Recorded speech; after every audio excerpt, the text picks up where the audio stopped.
इससे ज्यादा आप एक मुल्क के ऊपर क्या जुल्म कर सकते हैं कि ये थ्री स्टूजेस को, ये मुल्क के माना और डाकुओं को मुल्क के ऊपर मुसल्लत करें। जब तक मैं जिंदा हूं मैं इनका मुकाबला करूंगा, मैं कभी इनको तस्लीम नहीं करूंगा।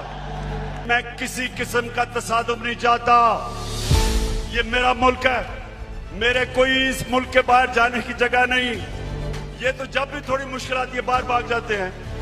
वो इसहाक डार, वो यहीं इधर ही पुराने शहर में उसका बाप की साइकिलों की दुकान थी, बड़ा मेहनत का आदमी था। लेकिन आजकल उनको जरा देखें, लगता है वो कोई बरतानिया का लॉर्ड था।